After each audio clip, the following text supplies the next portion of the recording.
This pandemic has taken our country and our world for a whirlwind.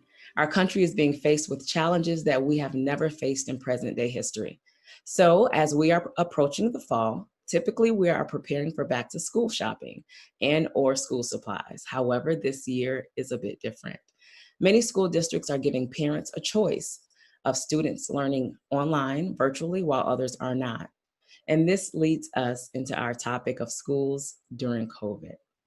I'm going to introduce our guest panelist on today. We have with us Dr. Cree Trimble Johnson. She is a board certified family medicine physician. We have also with us Dr. Ellis Cox, who is a double board certified psychiatrist. We have Ms. Terry Coleman with us, who is a school counselor in Hoover City Schools. We have Mrs. Venable, who is the Senior School Improvement Leadership Coach for the Southern Regional Education Board, as well as appointed as a board member of Jefferson County's Board of Education as Vice President for this school year. And we have our lovely Shipman family. They are Quez and Myang Shipman, and they're the proud parents of 3 of their beautiful children. Corey, who's with us on today. They have a 17-year-old, Dylan, who's 10, and Kinsley, who is 4. And we're going to dive right on in with a few questions as we're talking about schools during COVID. So the very first school is the home. Parents are the actual superintendents of their homes. They make educational decisions daily for all learning that takes place with their children, be it social, emotional, spiritual, or even physical. Proverbs 22:6 says, start children off on the way they should go, and even when they are old, they will not turn from it. The word states this wisdom in Proverbs to display the magnitude of our responsibility as parents and the superintendents of our homes. So with that being said, this panel is going to help us resource our parents, our families, and educators as we lead our children's education and learning experiences. So I'm going to start off with you, Dr. Cree. Can you talk to us about a few pros and cons of just virtual learning? Well, thank you, Dr. Ty, for having me. Some pros and cons. This is hard because we've been doing virtual now since March 15th. I'm a parent, I'm tired.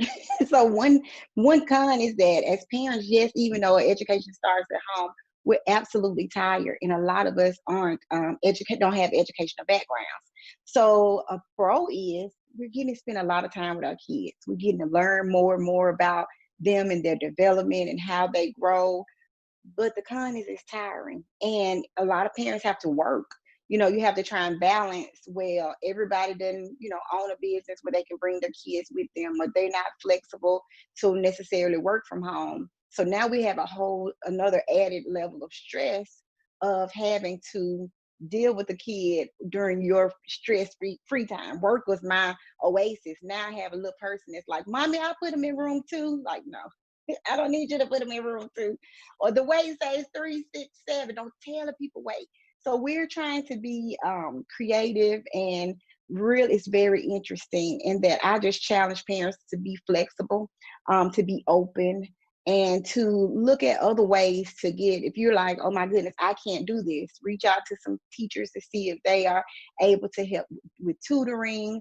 We hire tutors during the summer to help to do the things that we couldn't do. So some pros is you get to spend a lot of time with your kids. When the teacher calls next year and they say Zoe was doing such and such and such, I know that they're telling the truth because I got to teach Zoe for all of these months.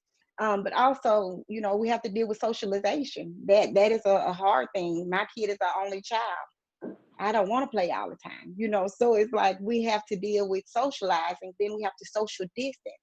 So she can't go around other kids. So it's just a very hard thing to weigh out. So I just challenge parents to know that there are pros, there are cons, and make the best decision based on your child's health care. Talk to the pediatrician about what you should be doing, whether that's going into school or not, and then pray about it, and then make the best decision from there. Thank you, Dr. Cree. When you said tired, I automatically think of course, the stresses that we as parents take on, and the mental capacity that we have to deal with being workers at home, as well as serving our children at home all day, something that we're all not as accustomed to doing. So Dr. Cox, can you talk to us a little bit about how do we balance our families who decide to do virtual or don't have an option and they have to do virtual? What does that look like? How do I make sure self-care is taken care of, that new buzzword around the country today, self-care? How do we address self-care, but then also be there for our children as we are making these choices for them educationally, mentally, all of those things that they have to address? Yes, thank you for those questions, Dr. Ty. And I do appreciate the opportunity to be here. I will echo what Dr. Cree said. It is a very complicated conversation that we're having to navigate at this point, because you're not only looking at the needs of your children, and those needs are different if you have multiple children. I have 3 children. I have a rising first grader, a rising fourth grader, and a rising eighth grader. And what they need depends on their age and development. It also depends on their learning style. It depends on their social kind of interactions, how they navigate those relationships, and if your child has special needs. So there's a multitude of things that parents have to consider. And then you also have to look at what happens in your family and what health conditions family members have.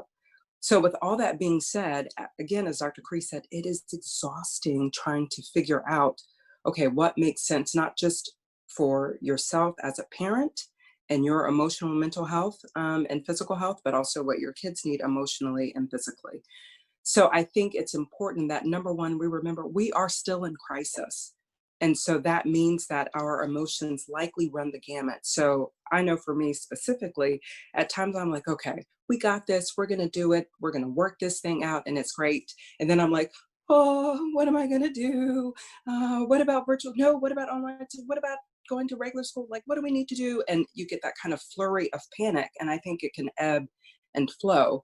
And so I think one of the first things to do is just be honest with yourself about your feelings. It's okay to be frustrated. It's okay to be disappointed. It's okay to be relieved. It's okay to be filled with angst, but you have to own up to your own experiences, emotions, and the array of feelings that you are dealing with, as well as those feelings that your children and your spouse may be dealing with if you are married. Then I think we have to give ourselves grace, and we have to extend grace to other people, our children, the school system, and those making decisions, because it's hard. If you imagine I'm making a decision for my household, my husband and I are making this decision together. That's not, a whole school system that I have to be concerned about with a diverse array of educational needs and emotional needs. So I need to take into account that people are dealing with all kinds of challenges that I might not be privy to. And so I need to be patient and kind and compassionate with them the same way I have to be patient, kind, and compassionate with myself, my husband, and my children. I think the next thing would be, what are you doing to fill your love bucket? We talk about, I love the whole empty cup analogy that we talk about. You can't pour from an empty cup. And so I often say, yes, that's true. You can't pour from an empty cup. So make sure you're filling yourself up. But there was, I think it's a children's book about filling your love bucket. And I don't know the exact title, but how did you fill your love bucket or something like that. But what do you pour into your cup or to your love bucket? Because if you are only putting in bitterness, anger, frustration, worry, fear, that's what pours out when you get upset, when you get stressed out, when you get worried about things. Somebody knocks into you and you're like, wow, you blow up on people, and you're irritable. And people are like, what's wrong with you? And that's not what we want to do. So we want to fill our love bucket. And so the way that you fill your love bucket, there are a number of things that you can do. I think one of the things is just you need to pray. You need to stay in the word. The word of God gives you peace. It gives you direction. It gives you guidance. It gives you calm. His word is a strong tower, a refuge. So you need to pray and read. And then you need to make time to use positive affirmations. I'm really good about the things that you're speaking over yourself, the things that you speak over your children, the things that you speak over your situations. And so if you're only just saying, nothing's ever going to get better, I'm never going to figure out what to do, then that's where your thoughts go. So you need to make sure that you're guiding your thoughts the right way. So you speak positive things like, this is going to be a great year no matter what, or we're going to find a way to be creative and enjoy this time together. Or other quotes that may be inspirational to you. I think there's a number of things that you can find on Pinterest, on even on the Gram and Facebook, that you may find some quotes that are inspirational and are affirming for you. And then I also think other things that help our self-care is you got to take care of your body. That means exercise. Everybody has heard about the quarantine 15. I don't want any parts of the quarantine 15, okay? I'm trying to drop weight, not add it. And it's hard because, you know, you're at home, you get bored, you may emotionally or stress eat. So you need to make sure that, one, you eat healthy food. So that's fruits and vegetables, making sure you eat as many fruits and vegetables as you can, and not cheesy broccoli. That's not what I mean. We got to watch the cheese, but eating a nutritious diet and drinking enough water, but also physical activity, because exercise releases feel-good hormones called endorphins.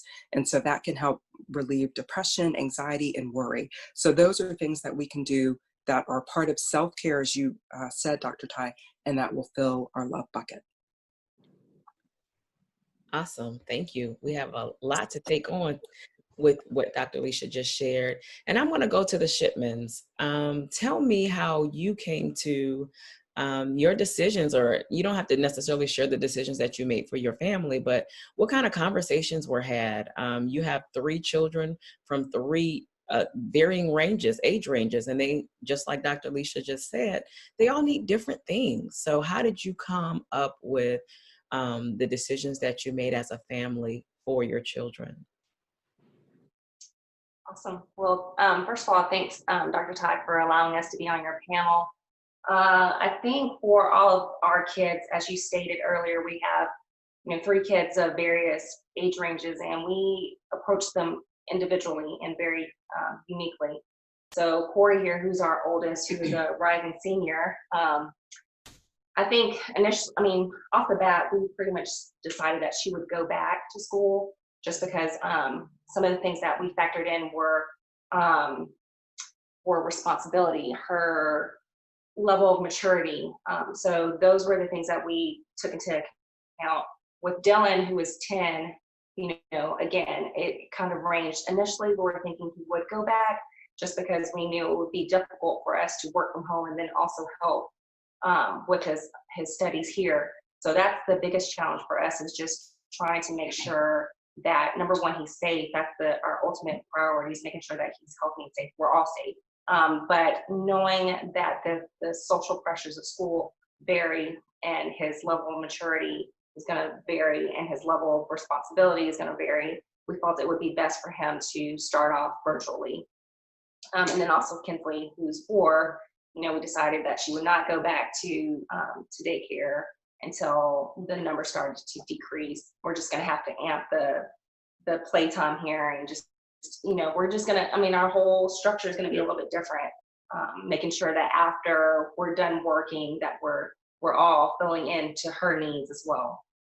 So, And from a, I guess, tools and just maturity standpoint, looking at Corey, I believe, we believe that she's able to go to school and pretty much, abide by the standards that are put in place in the guidelines. Whereas with Dylan, we mentioned the peer pressure aspect of it. I believe just being home and having the tools virtually, I think from a positive standpoint, it exposes him to kind of some of the day-to-day at a corporate level. The kids kind of get a jump start of what it looks like in a corporate world, using those tools to collaborate. And we get to observe how engaged is Dylan in school, and kind of, coach from the sidelines, if you will, kind of behind the scenes, but being virtual. So I think it's a pretty good setup for him. and then also, and I'll let you jump in, but Corey obviously is at the age where she can drive, and so factoring in transportation even. So like with Dylan, last year he was riding the bus, and there's other concerns with that as far as social distancing.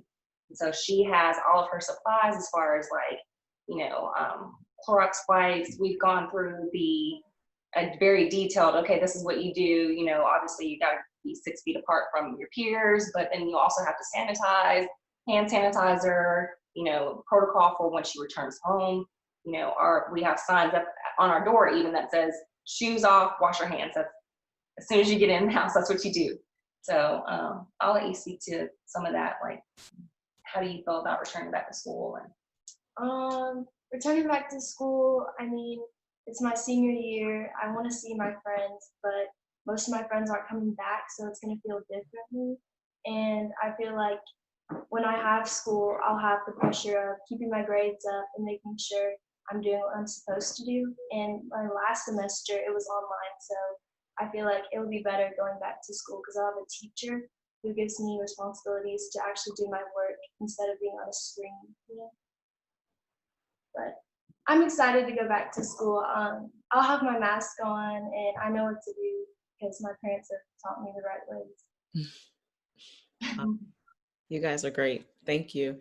And as you stated, I think the beautiful thing, and just for families who are watching, to look at each one of their children as individual people, and they all need different things, and not just do a one box fits all, or just thinking of, you know, some other people have to make other choices because they don't have but the choice to say, okay, maybe I have to just send them because I have to go to work and my job does not give me the flexibility. But just looking at all of those things, I think it's a beautiful thing. Most importantly, that you look at your children as individual people and not collective and whole. So now that we've talked about family and the choices that you've made as families, I'm going to talk to the educators for a minute. How can you talk to and or speak to, we'll go to you first, Terry, just if my choice is to come back to school, tell me some things that as parents and as constituents of the Worship Center, how can we prepare our children to walk in those doors and be as successful or the best versions of themselves as they are actually walking through those doors? I think it's important. Thank you, Dr. Chai, for having me on the panel as well. I think it's important for parents to reach out to their districts, because I think each district is doing something slightly different. So it's important to communicate with them and ensure that you have an understanding of what it's going to look like when your children return. And even as it relates to the districts, even the schools are going to be different within the district. For example, if you have someone that's in elementary, but then you have, you know, a child in middle school, high school, it's going to look different for each one of them. So I think that's first off really important, that you have an understanding of what that's going to look like. And then communicating and preparing your children. For younger children, I think it's more challenging. I think it's certainly important for them to have a clear understanding of why we're doing this, what this is, at an age-appropriate way, to communicate that to them. And I've sent out to parents of our elementary age students, you know, books that, you know, help them explain COVID in a way that they would understand, so that they can understand the importance of wearing the mask, of taking the precautions, of washing their hands, because that's a little bit challenging for a kindergartner, you know, for a preschooler, for them to truly understand that. So I think in prepping them is certainly them understanding what we're dealing with without frightening them, but making sure that they have an understanding. Ensuring them that your schools are going to do everything possible to make sure that you're safe. There are things that are going to look different than, you know, for your students that have been in school previously, it's going to look different this year. Your teachers are going to be wearing masks. You're going to be asked to wear masks. Entrance and exits of the school are going to look different. The cafeteria is going to look different. You're not going to all come in and sit together in the cafeteria and eat breakfast and lunch as you normally would. That's going to look a little bit different. So preparing them to understand what it's going to look like when they're there. I know specifically for Hoover, we are requiring the mask. We are requiring them in the hallway and in the classroom. And initially there was a conversation of whether or not they would be required in the classroom. We are, even with the changing of classes, specifically with my school, our 4th and 5th graders were changing classes. So instead of those students changing classes, we're going to have the teachers rotate rather than the students to try to keep them contained. And just eliminate that, or at least decrease the cross contact that we will have. And especially in the hallways, definitely wearing your mask. There are things that we're putting in place as it relates to the water filling stations. We're putting more instead of the water fountains. We're asking the students to bring water bottles so that they could feel that way. We're putting more sanitizing stations up. And so there are lots of things that we're trying to put in place. So in preparing your child to come, one, I think it's important that they understand the difference in what we're dealing with here, but two, that they are ready for what it's going to look like. Recess is going to be different, PE is going to be different. So just making sure that you have those conversations so it's not a total shock, that they understand what's going on and that they are prepared for what it's going to possibly look like. And it won't be the same, but you're still going to learn, and your teachers are excited to see you. And I know they're excited to see their friends, but just making sure that they understand the importance of taking the precautions that we need to take. Thank you. That is very helpful. And I think one of the things that's ringing in my mind in having this conversation, and I think it was something that you said, Dr. Cox, is just having that grace for even those who are working in the school systems because of the anxiety. Personally, I'm like on 10. Everything that is said is unacceptable, and I'm not liking, so just having that grace. And so I think it's important to have grace as well, like you said, Terry, preparing our children by actually walking them through some of the processes. One of the things that came up in questions were masks, preparing your children by making sure they're wearing masks all the time, but make sure they fit them properly. So it's not something that they're so uncomfortable that, that they want to take it off and that they can breathe. And if clearly, and if you have asthmatic children, making sure that you have the right type of mask, because some of them may not, help them if you have the wrong types of masks. So, Ms. Venable, help us understand from I would say on a larger scale, because your role is a bit different in the seats that you sit in. How can you kind of speak wisdom into our families and our constituents of TWC in this virtual versus online? And I think it was something someone said about where the seat that you sit in is different. So you may look at it differently, but the choices that you guys have to make they're not easy decisions. And so can you speak a little bit to that? Sure. Good morning, and thank you, Dr. Ty, again.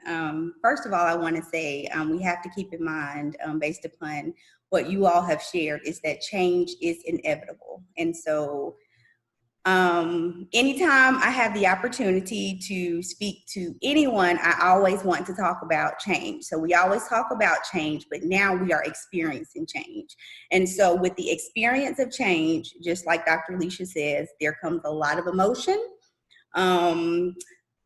When you're in crisis mode, a lot of different things occur and a lot of different things happen. So race to grow is very important for everybody, because when you're speaking of uncharted waters and unprecedented times, then you have to allow people to make mistakes, and you also have to allow people to be able to change and to be able to gather enough information to make an informed decision.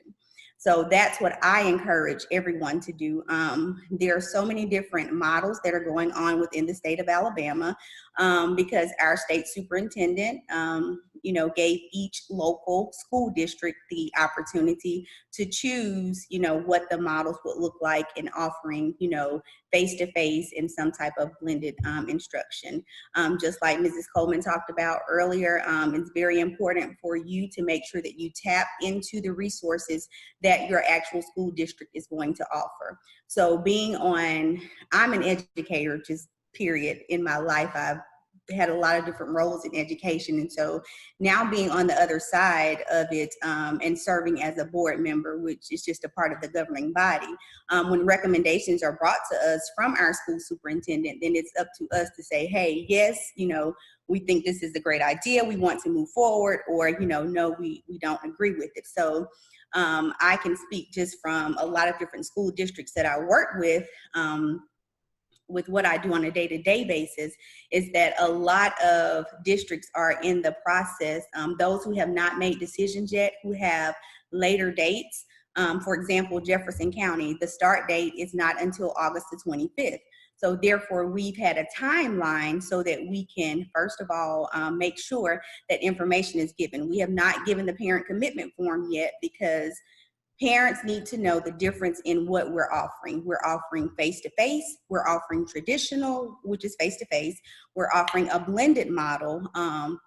If the health officer decides that schools will only operate at 50% capacity, then we'll do the blended model.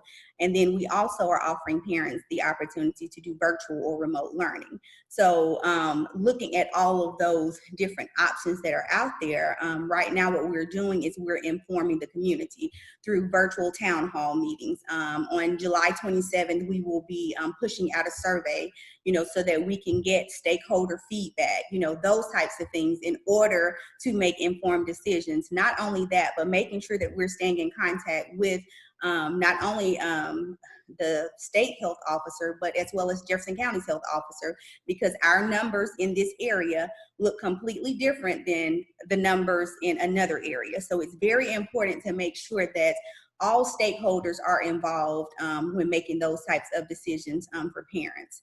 As you all know, that starting maybe about a week and a half ago to 2 weeks ago, you start hearing school districts saying, hey, we've made the decision to go remotely, or we've made the decision to go back virtually. And so that has become the only option for some school districts. So every school district in Alabama has not made that as the option, but it could be a possibility, it could not be a possibility, but it's very important just to stay informed about the different options. There are pros and cons to all options, and I do want to talk about that just a little bit.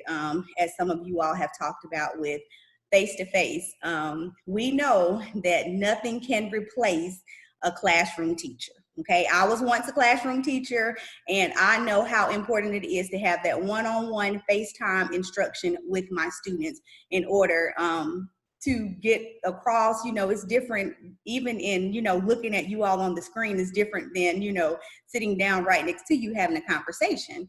And so nothing can, we're not trying to replace it, but it is, in talking to the other options, we do have to think differently because school will no longer be the same. COVID-19 has changed the world, and COVID-19 has changed education. Some things needed to be changed in education. It happened fast. Everybody's having to learn along the way, but it has really pushed us into a different dimension in pushing our students, pushing our teachers, pushing ourselves into those 21st century skills that we need in order to become who we need to become to operate fully. So face-to-face is going to be one. And for Jefferson County, it is traditional. Where we can allow social distancing, we can. We are going to require masks for students who are 7 and older, and then it will be highly recommended for students 6 and under. And those are all based upon just the guidelines that we received from Dr. Wilson and CDC guidance as well. So that will be something that's done. Buses, when you're looking at a school district, we're the second largest in the state of Alabama.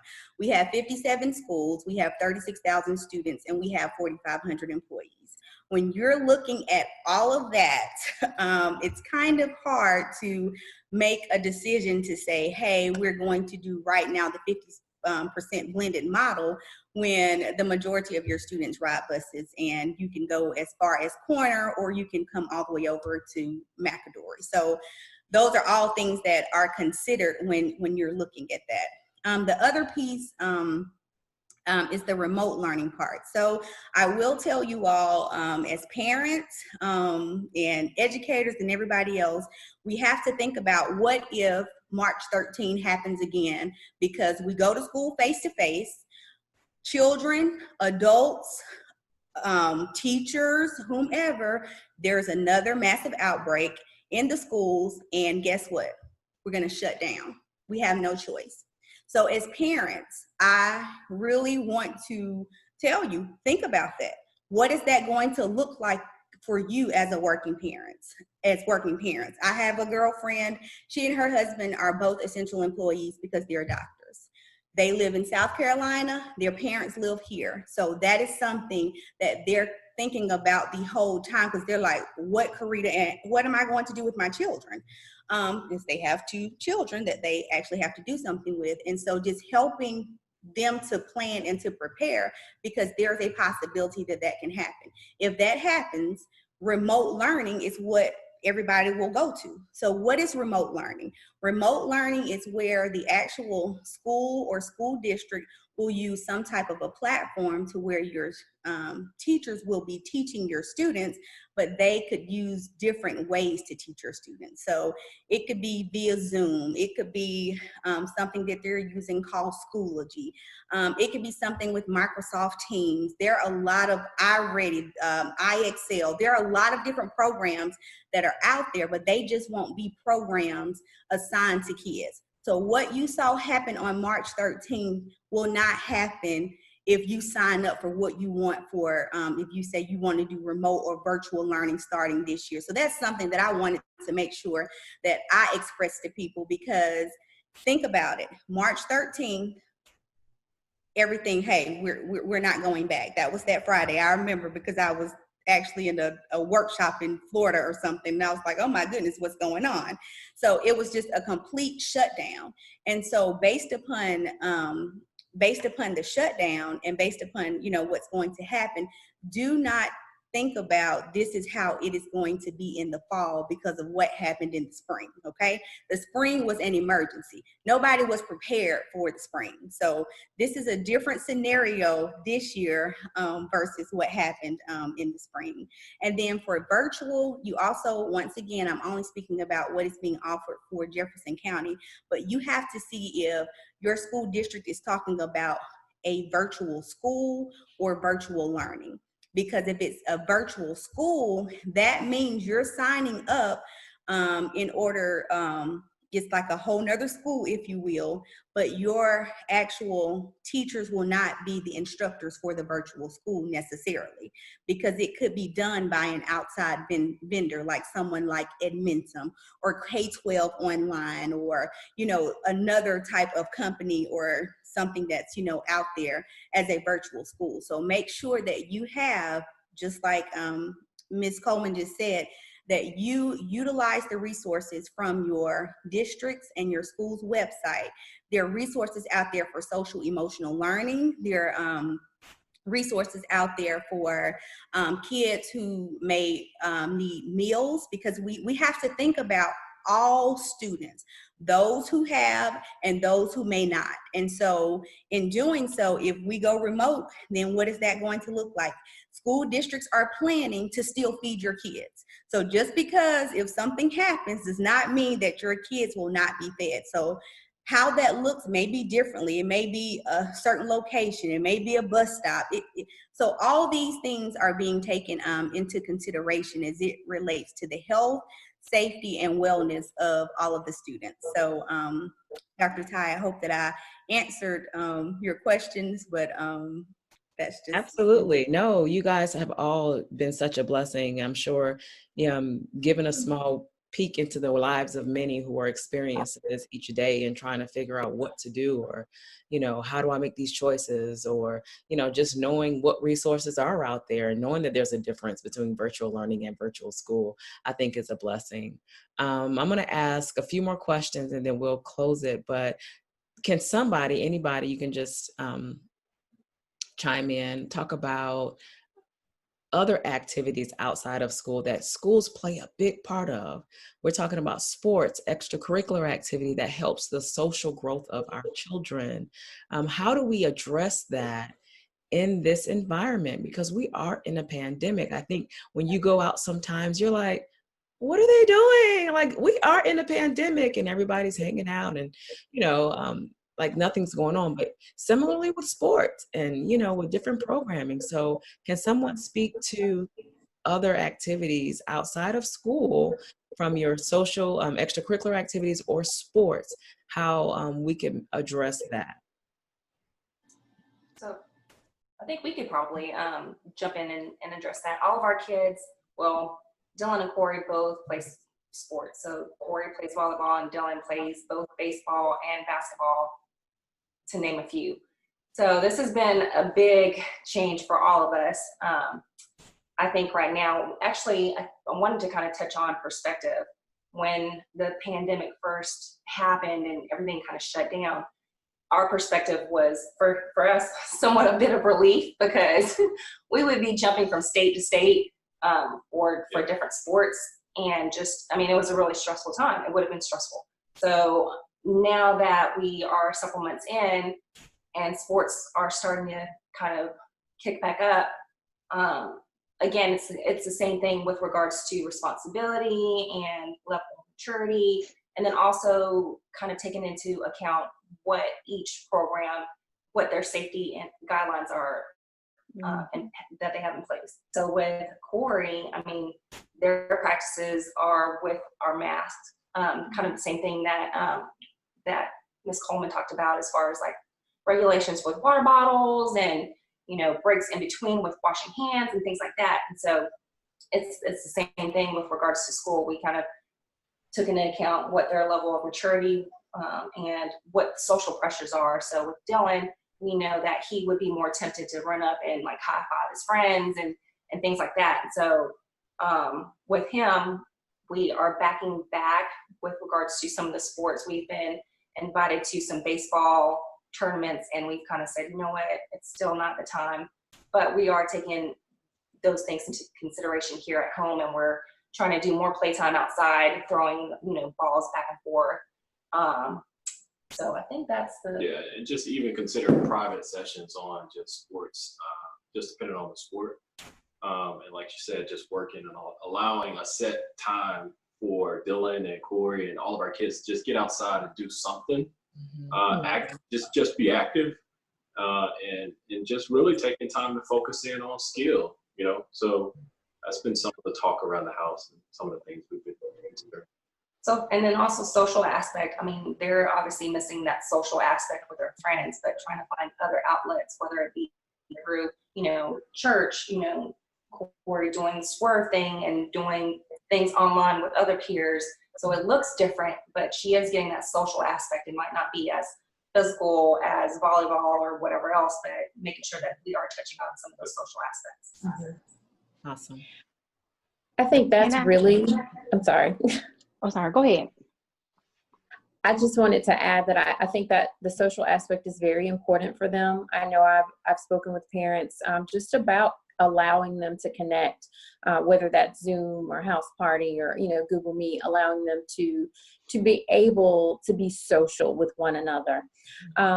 I know the school districts are doing a lot to ensure safety as it relates to the extracurricular activities, be that checking temperatures before they come in for practices, as Ms. Shipman just stated, even having the mask when they're practicing. I'm a mother of a child that plays sports, and one that plays in college, and so I'm even wondering what's that going to look like for my college age student who plays a fall sport. So I think it's definitely a valid concern, and I think we all have that concern, and what that's really going to look like is going to be interesting to see in the fall what that's going to look like. And it's hard to get them to be honest. My 12-year-old, when I pick him up from practice, I'm like, where's your mask? Did you have it on the entire time? So I think just as educators, it's going to be that constant, getting them to keep the mask on, reminding them of those things that they're not accustomed to, especially when it comes to sports, that, that's going to be difficult for them to do. But I do think that getting out and being active and doing whatever you can to connect them with other children so that they can get that socialization, but also so that they can get the physical aspect. But knowing those activities and what guidelines, safety guidelines that those organizations have in place outside of school sports, or even with the Y, or even the club sports, what's that going to look like?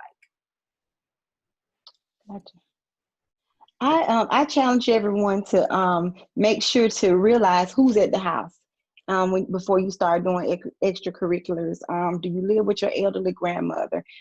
Kids are, very known to be asymptomatic carriers of the coronavirus. So that's something to kind of think about. And also know that your kid may have their own set of pre-existing conditions that would cause them to be at risk themselves for getting very sick. Now, we know kids aren't the ones leading the way and dying from coronavirus or even being hospitalized. But there are some things that we've seen in other states, like when New York was having a lot of numbers, kids were negative or no symptoms for coronavirus. But they wake up one day and all their joints were hurting, their lips were cracking, their mouth was red, and they had this like multi-system failure that caused them to have to be admitted to the hospital. So there is affecting kids. So I just challenge everyone to say, well, is my kid asthmatic? Does my kid have high blood pressure? Does my kid have diabetes? We're in the South. We like our sugar. We like our fat. We like our things, and we have to be mindful that these are illnesses that kids can actually have.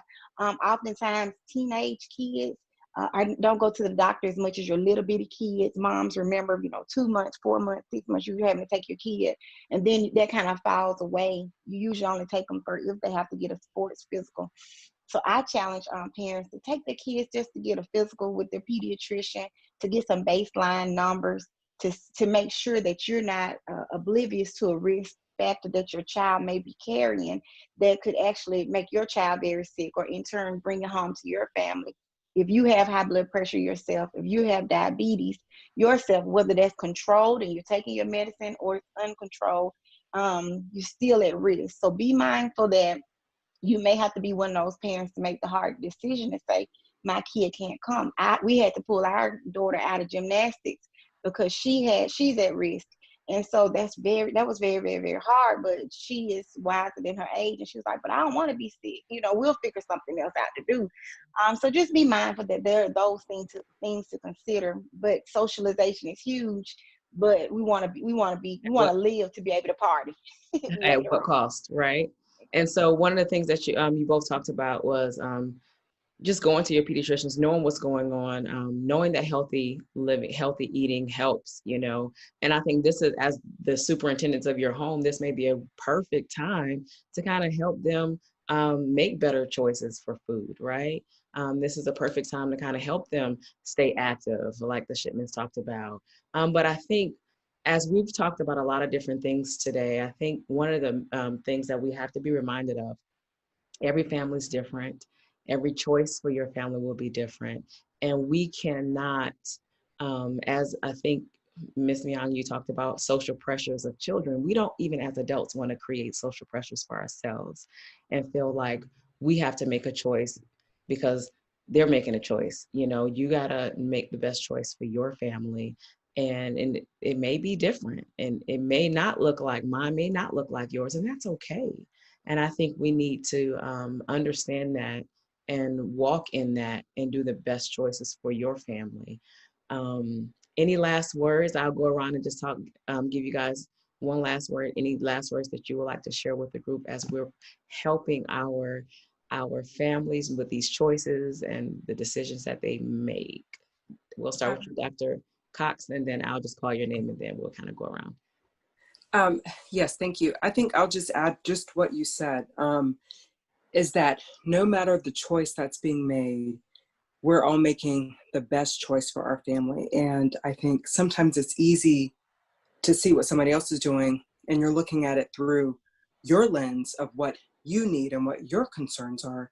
But every makeup is different. And so I think I just echo what I've said before, is that we have to give grace to everyone. Like whatever their walk is what they need to do for them and their needs, just like we have to do what works for best for our family. And I think the other piece is sometimes we pit mental health against physical health, and it's not a competition because they're intricately connected. You can't really have real true health without mental health. And so, for some people, the impact of depression, isolation, I should say, that comes at the risk of depression, of more anxiety because they're disconnected, is real and has significant cost. So maybe it's not COVID-19 that you're catching, but you catch depression and panic disorder, and you need psychiatric treatment or psychological treatment. So I just caution everyone to be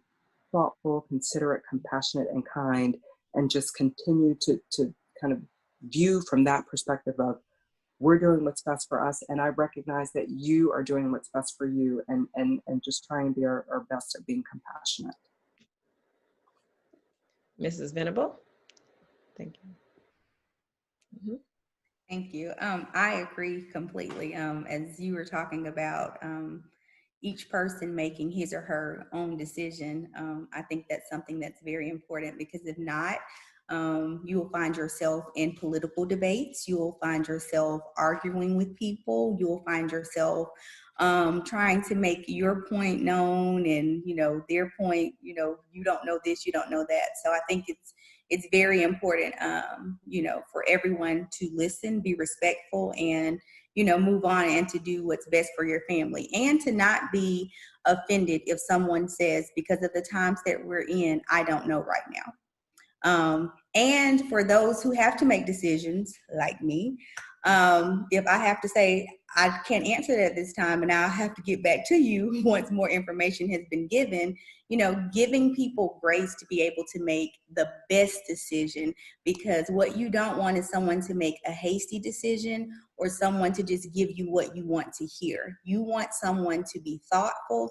You want someone to make sure that he or she is gaining all the knowledge to be able to make the best decision in the best interest when there are a lot of people being affected.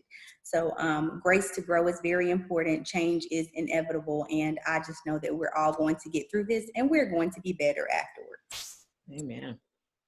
Shipmans. Sorry. If I had to say or think the whole picture, I would say three things. One would be perspective, just making sure that you put everything into perspective, looking at the big picture, not just the moment of what is happening. And then also it's okay to say no. Again, going back to big picture, it's okay to say no. So perspective, just being like, even though this is our new normal, regardless to how you take it, things have changed, and they're always going to be different from now going forward. So what's your perspective, and changing that to say, okay, yes, this is different, but look at the great things that are coming from it. So we talked about, virtual learning as a potential, but that may allow parents to become more engaged, which is something that probably needed to happen from the start. So what's your perspective on it? Yes, it's going to change it a little bit, but it may be something that in the long run is better. So I think those are my biggest things. Like I said, it's okay to say, no, this does not work for our family. Here's why.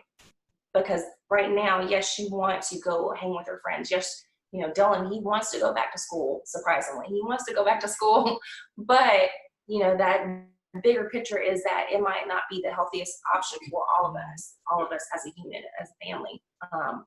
So we have to make changes according to that. And then again, saying no, yes, you may want to go hang with your friends, but this is why this is not a good option for us. So I've been talking a lot, so I'll let you guys